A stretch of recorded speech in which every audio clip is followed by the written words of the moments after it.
What if Fallout 4 was good? If you're as big a fan of sci-fi as I am, you've probably already seen Belated Media's What If the Star Wars Prequel Trilogy Was Good series of videos. In them, the prequels are reworked into more interesting versions of themselves that would probably have been better than the ones we got. This video aims to do something similar with Fallout 4's storyline, changing some of the questionable decisions made by Bethesda's creative team, and perhaps offering an alternative story that might have been better. In my opinion, one of the biggest problems with Fallout 4's story is that it rests on shaky foundations. The prologue of the game puts you in the shoes of the sole survivor, and introduces you into your wife and son.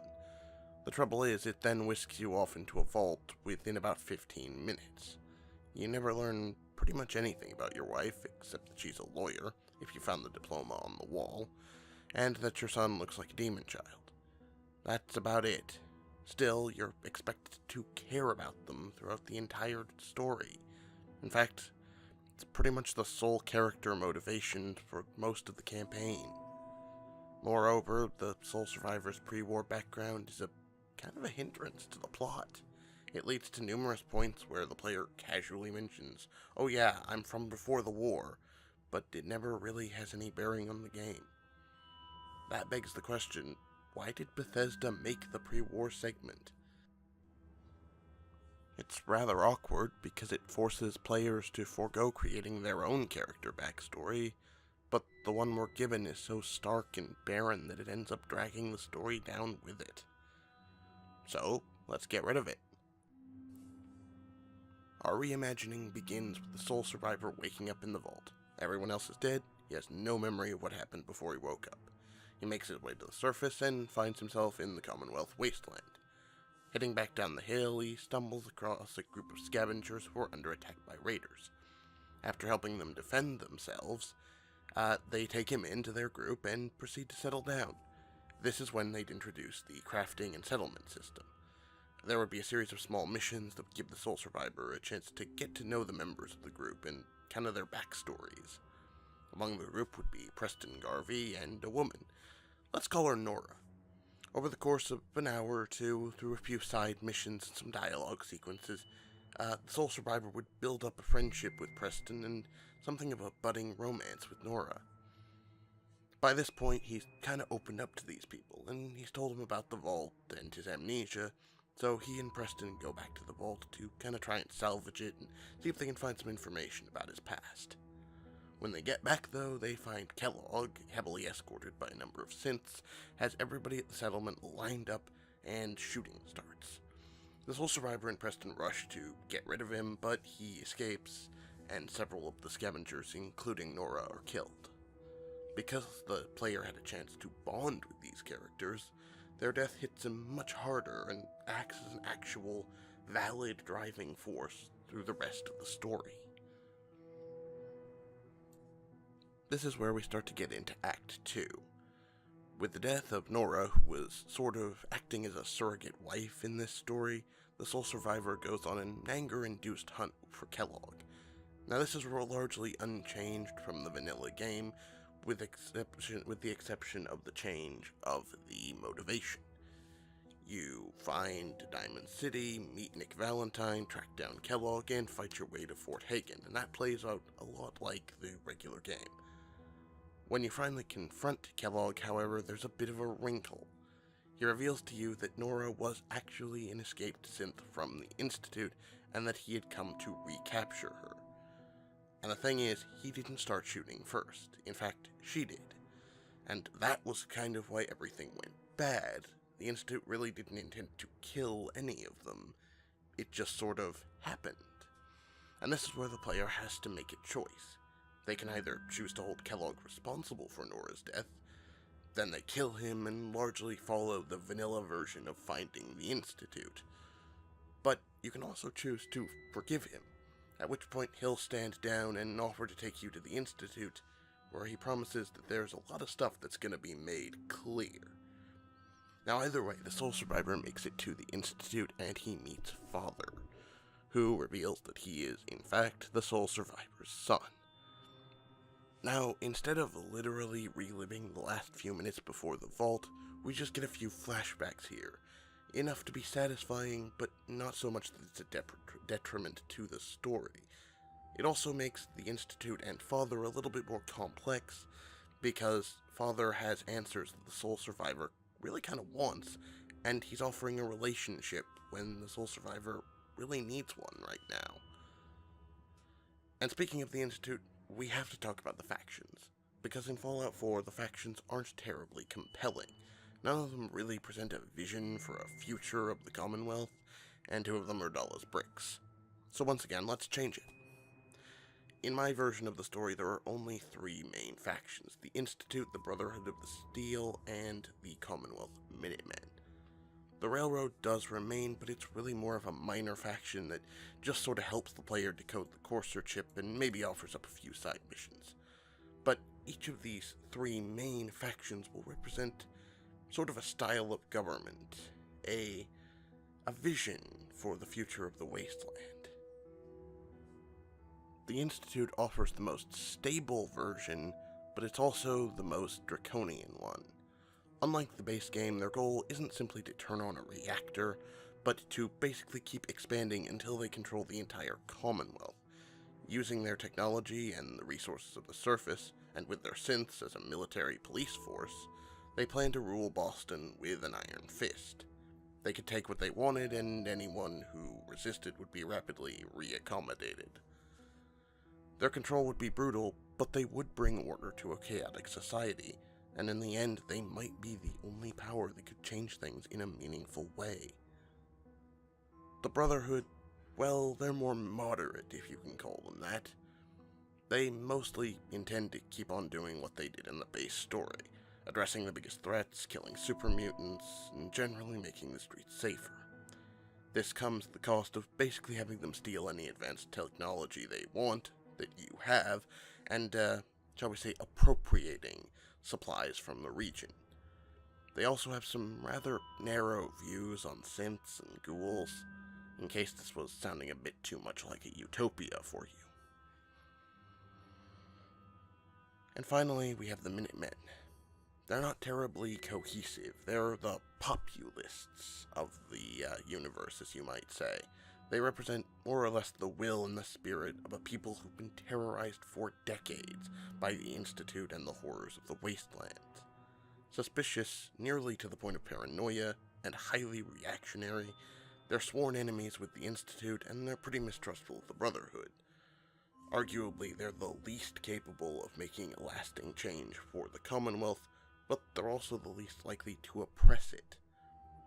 The Soul Survivor's role here is also a bit different than in the base game.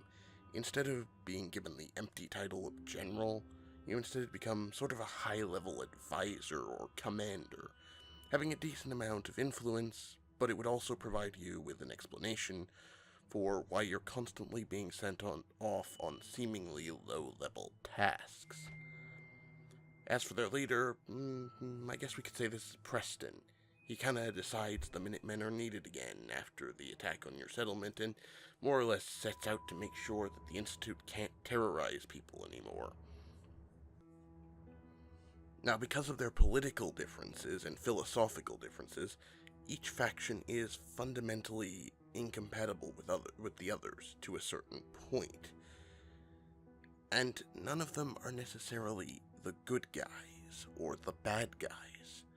They're all just groups of people trying to do what they think is best for the Wasteland, and it will ultimately be up to the player, the Soul Survivor, to choose which one wins.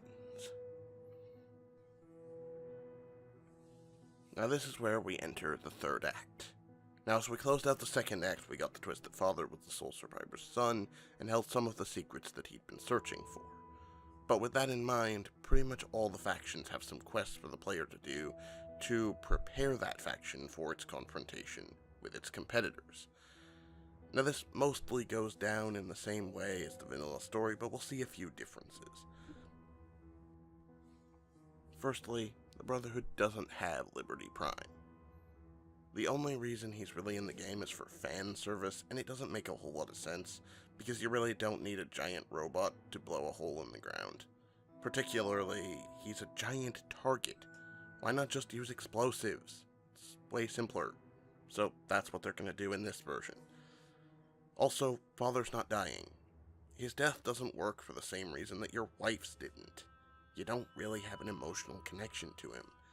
You've only met him, like an hour ago, and he doesn't really connect with you all that much. So instead, this version would have him suffering from guilt over everything he's done and the decisions he's made, perhaps even for the planned invasion of the surface, and he's about ready to retire pretty much as soon as that invasion's done. Additionally, in this timeline, things play out a bit differently depending on which side you go with. I'll go through each one in a moment, but short answer is they won't just consist of kill everyone else because reasons. Let's start with the Institute. Obviously, they want to control the wasteland, so they plan on invading it. You and Father give your little speech over the radio telling the Commonwealth that you will bring order to them and security, and that they really shouldn't try to resist or it's gonna hurt. Immediately afterward, you lead on an attack on the Brotherhood's airport base to destroy any resistance, since they're the biggest military threat to you. Now, at this point, you kinda have a choice as to how to deal with the Minutemen. If you've done a lot of their quests and have a lot of influence with them and perhaps some high charisma, you might be able to convince them that they really can't fight the Institute and that they should cooperate instead, because it'll just be better for everyone. Now, if not, you'll have to lead an attack on the castle and pretty much eliminate them as a threat. The Brotherhood plays out somewhat similarly. Before dealing with the Institute, Elder Maxon orders the Sole Survivor to basically eliminate the Minutemen as a threat, one way or another. Now, with the relevant skills and quests under his belt, again, they can be convinced that the Institute is the greater threat, and that the Brotherhood is their best chance of beating them. Now, if this is done, they'll send Minutemen to aid in the attack on the Institute as a gesture of good faith. If not, well, you're gonna have to beat them, and that's not gonna be fun. But after receiving the radio address from the Father, describing their plan to take over the wasteland, the airport gets attacked by synths and the Sole Survivor helps defend it. After repelling the attack, he leads a strike on the Institute with the support of the Brotherhood and Minutemen if they were convinced to help. You fight your way through the facility, to the reactor, set the detonator, relay out, and detonate the charges, destroying the Institute. For the Minutemen, however, the situation is a bit more complicated. They don't really have an agenda so much as just more or less wanting to be left alone. Now, the Institute's the greatest threat to them. After all, they've been terrorizing the Commonwealth for years, so obviously they're the first target. Still, that's one heck of a fight. So they send the Sole Survivor as their emissary to see if they can avoid that. If you've gotten close enough to Father, have the relevant charisma skills, and have done all the right quests, you can convince him that the entire Commonwealth really hates them, and they're never going to stop fighting if they try to take control of the surface. Since he already feels guilty about what the Institute has done in the past, he agrees to call it off and try and work with the Minutemen instead of against them. At the end of the game, he'll make a radio announcement to that effect. If the Sole Survivor doesn't convince Father, however, he has to lead an attack on the Institute to destroy it, as in the Brotherhood ending, but with the Minutemen supporting it instead. Along the way, you'll meet some Institute scientists and synths who want a defect, and you'll have to decide whether or not you should take them in. And then comes the Brotherhood. Now, they view the synths as a huge threat, an even bigger misuse of technology than the atom bomb, so it's really not going to be easy to dissuade them from attacking, even if the Minutemen destroy the Institute, since you probably set the charges but allowed enough time for some synths to escape instead of destroying them all. Now you're forced to confront Elder Maxon when he arrives at the castle with an army of paladins, and you have to try and talk him down. Once again, skills, quests, and relationships are critical to convince him not to attack. In the end, if your relationship with him and the Brotherhood is good enough, you can convince him that his forces won't be able to overcome both the Institute and the Minutemen, and that he'd basically just be throwing away the lives of all his men while not actually doing anything.